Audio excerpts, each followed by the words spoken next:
Okay, here we are, Sunday 29th of May 2011. I'm down in Arundel. Today I'm planning to do book 1, walk 32, around 12 miles walking to Amberley. It's a mixed day, quite windy again, so the old muffler's on. Weather's so-so, it's quite chilly for the end of May, very April-esque actually, and a few showers are predicted this afternoon. Anyway, it's now 11:40. It's taken me 2 hours to get down here from Wapping. Should be done around 6ish, I guess, so it's going to be a long day. Anyway, let's press on. 5 minutes on from the station next to this busy A road, we get an early glimpse there of what Arundel's all about, its castle.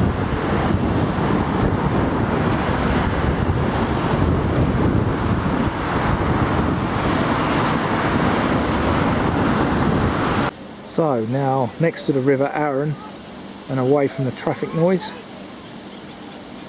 more of a close-up of the castle. And there's cannon fire. Must be some enactment going on in there at the minute.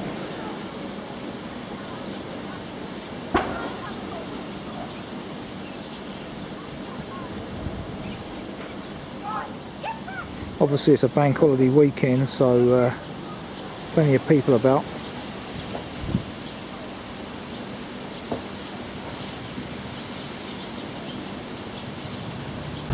The River Arun from up on the river bridge. You can tell how windy it is by the way these waves are moving. Remnants of the old castle there. Well done, Harry.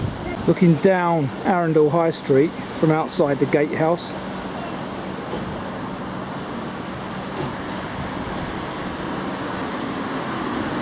War Memorial in the distance there.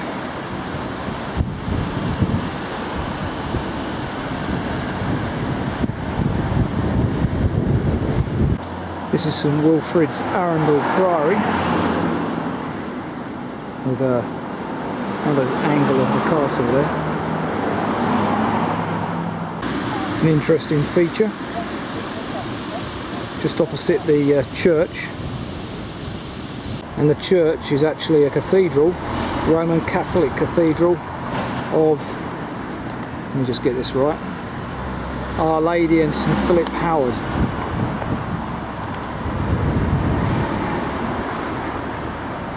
Quite impressive.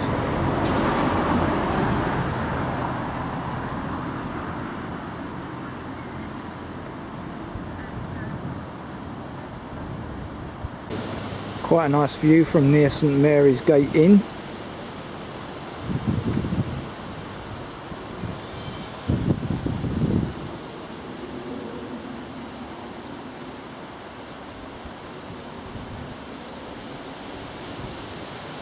Information board about Arundel Park.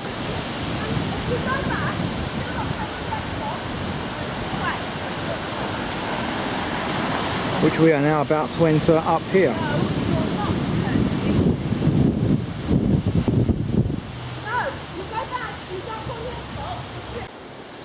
Hiorne Tower, mentioned in point 11 of the text.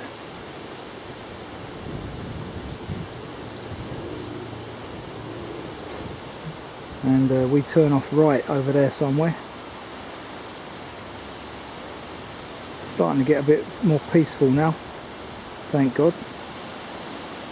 This artefact here in front of the tower was found at the Museum of Sebastopol, 1855.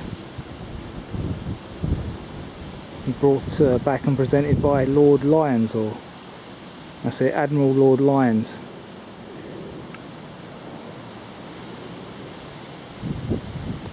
And this is the view from the tower. Fantastic.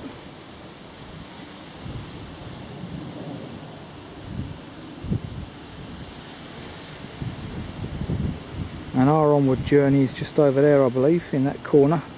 There's the footpath marker.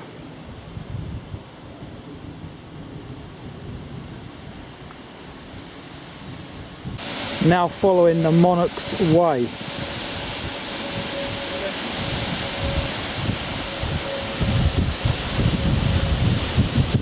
View from point 12 in the text, with Swanbourne Lake down below there.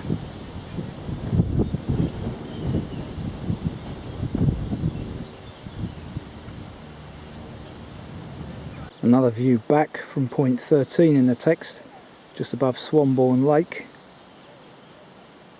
Omnipresent chiff-chaffs again all around me. Chalk is easy walking today, very dry again despite the recent rain. The onward journey in point 14 of the text. Valley bottom once again. The footpath junction now. Grand views on the valley floor. We're headed up there towards the left next to that wood, but some delightful scenery down here as you'd expect on the South Downs. Back from point 15 in the text, the view from the two oak trees on the left, mentioned in point 16 of the text. And it looks like I've got company on this walk, as that chap down there seems to have been following me for quite a while now.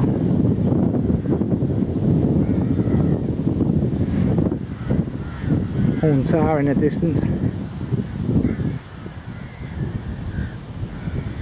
It's getting a bit greyer now. Let's hope it doesn't rain. Lovely vista from point 17 in the text.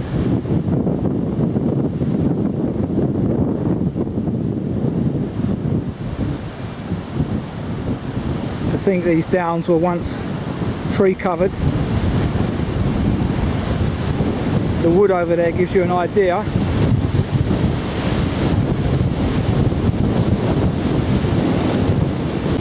Of what it would have been like many years ago. I had to pause there because the wind's so strong it blew my hat away.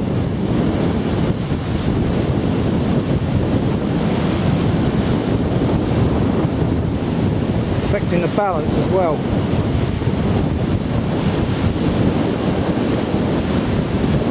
It is possible to see there in the very distance the sea. Not that far from Bognor and Littlehampton. Wow, out of focus.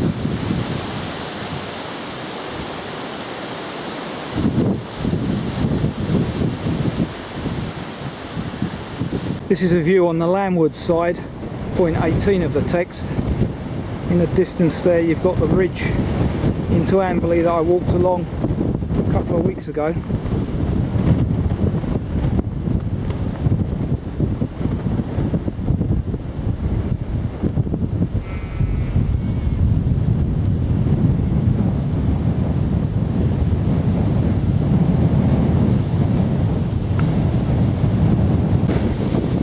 Further views of South Stoke over there, next to the Arun.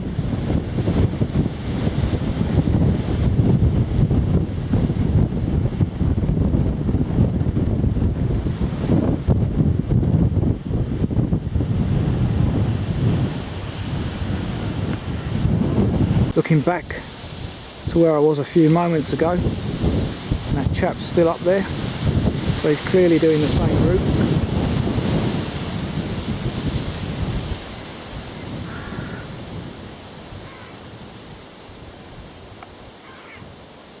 Now the wind's dropped, we're in this little meandering path, point 21 of the text.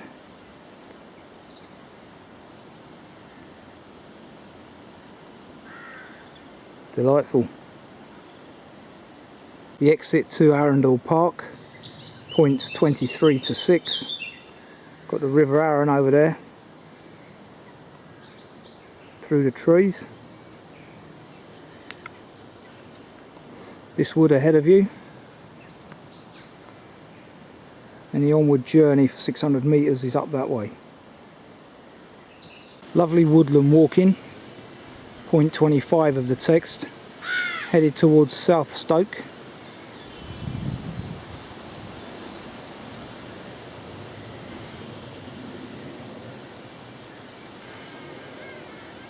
What a great collection of roots there on that yew tree.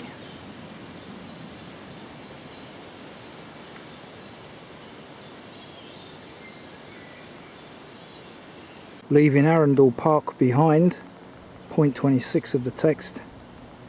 See the wall there in the distance. Clearing up again now and becoming brighter. Soon be time for lunch. St Leonard's Parish Church, South Stoke. Unusual looking thing.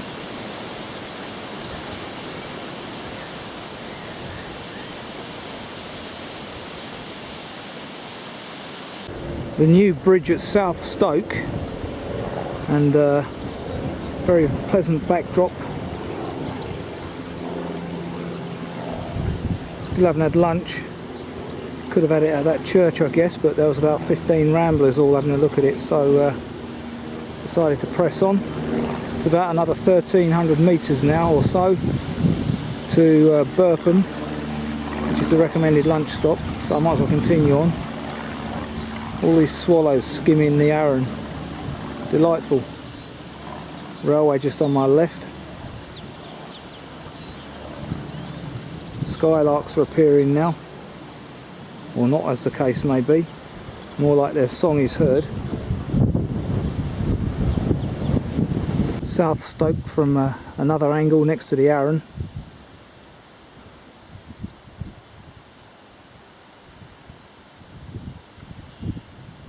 The new railway bridge mentioned in point 34 of the text. Not much railway traffic today though. The scenery at point 35 in the text. Coming up to Burpham. It's about 1:45 now, so just in time for lunch. Famished. 2 o'clock, and it's the suggested lunchtime stop at Burpham.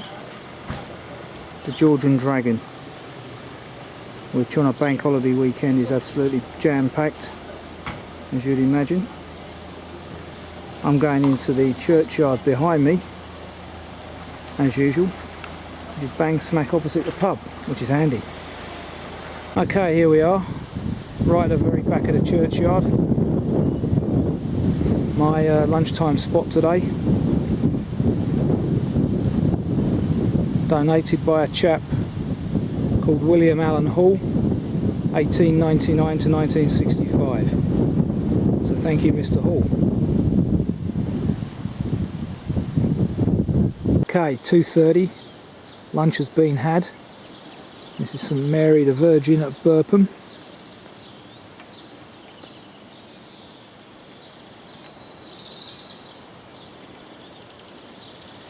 Very nice churchyard it is as well.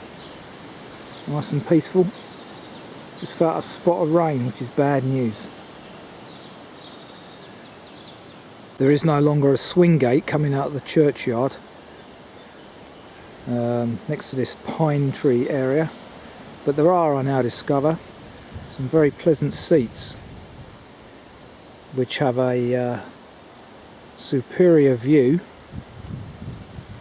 to the one I've just enjoyed in the churchyard. Not to worry, next time. That's a lovely view, isn't it?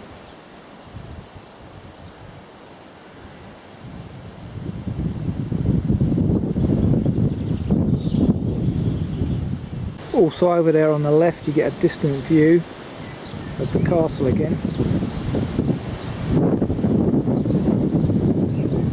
So that shows the route that we've walked thus far, really.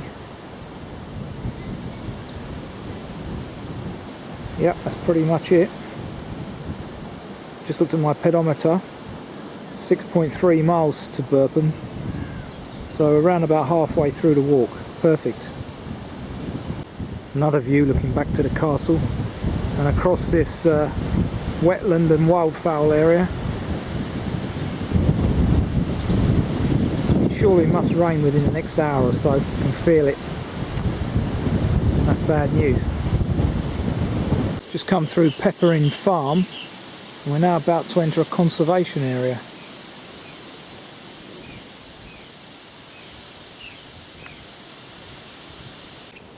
Well, that's ridiculous. Not much of a conservation area. Dead rabbit there.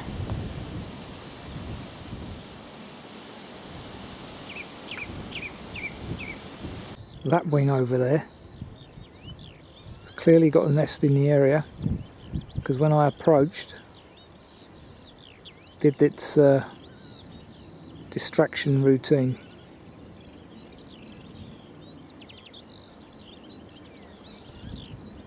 Skylarks in the background. Delightful. It's clearing up again. So it might not rain after all, fingers crossed.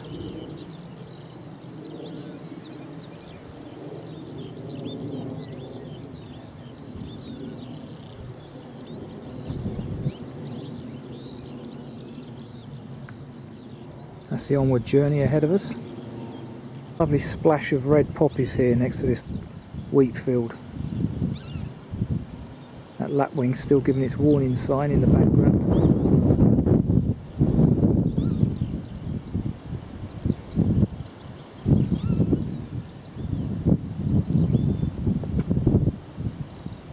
Just caught a black cap there, I believe. This is on the site, the footpath sign opposite the chalk face.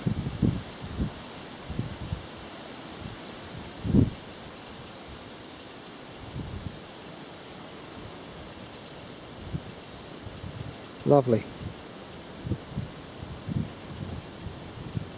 Get him in focus.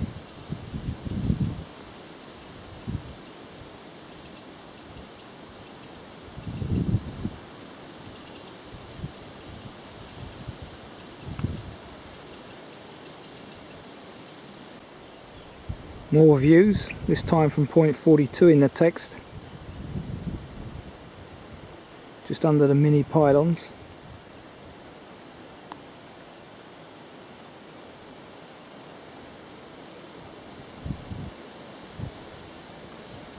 Climbing the 196 steps mentioned in point 43 of the text.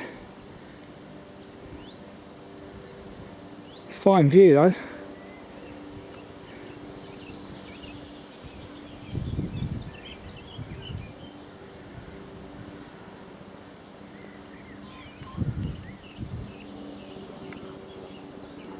Okay, so this is the view, having climbed all 196 steps.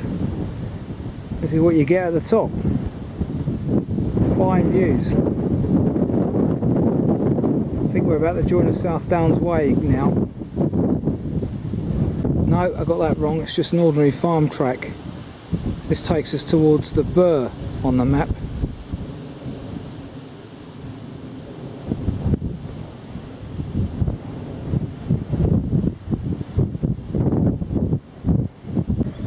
Looking back towards Arundel Castle again.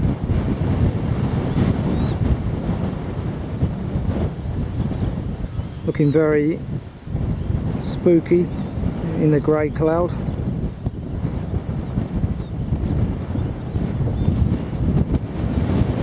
Another lapwing somewhere in the grass on my right, giving off its warning sign. A little island of trees on the downs, point 45 in the text. I'm now stood by the four-armed footpath marker, crossing the bridleway. Views at point 47 in the text.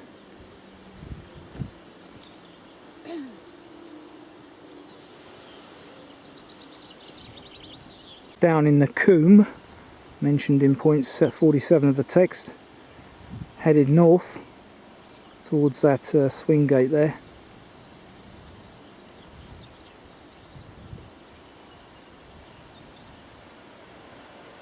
Very peaceful down here now. No wind, obviously.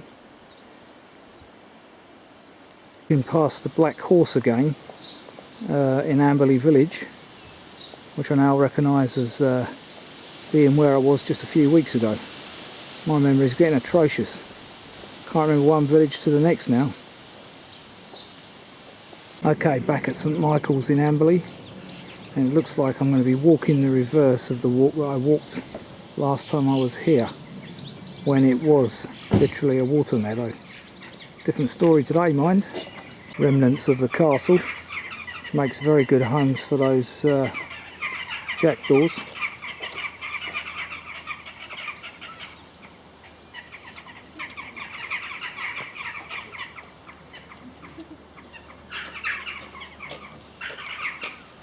That record flood level sign again below the castle walls.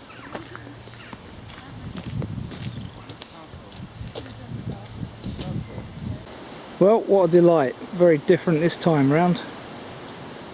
Water meadows are bone dry, I should imagine. We'll find out in a minute. But typical English pastoral scene. Cattle grazing, buttercups everywhere. Delightful. Yep, even the water meadows are bone dry, cracking. So much different to when I came across here in, I think it was the end of February. Got absolutely drenched that after that day. Foot-wise anyway. Gore-Tex or no Gore-Tex. Looking back towards Blackdown Farm where I was earlier. And the backdrop behind Amberley Station. And the Arun just in front of me. Almost at Amberley Station now. We've just come off of the West Sussex Literary Trail. Walked that before as well. Okay, back at Amberley. It's now almost 5 o'clock. And I've even had time to get a cup of tea, takeaway, which is useful to know, from the Riverside Cafe. It's useful to know because at this time of day on the southern trains there's no buffet service, trolley. It's always nice to have a cup of tea after a walk, I find. Nice cup of Earl Grey. Anyway, that was an absolutely delightful walk, another one. Don't know who does these walks, but certainly very good. And that was a very accurate one as well, because my pedometer has recorded 12.5 miles and the official mileage is 11.8, I think. So that proves that my pedometer is pretty accurate. And last week's walk was way out, I would think, official reading. And the one at Morton. Ended up doing about 16 mile there. Anyway, that was a lovely walk, didn't rain. Weather held out, delightful mixture of downland, woods, and even the brooks at Amberley. So all's well. Started at 11:45, finished at 5ish, so about 5 hour walking. Book 2, walk 32 completed.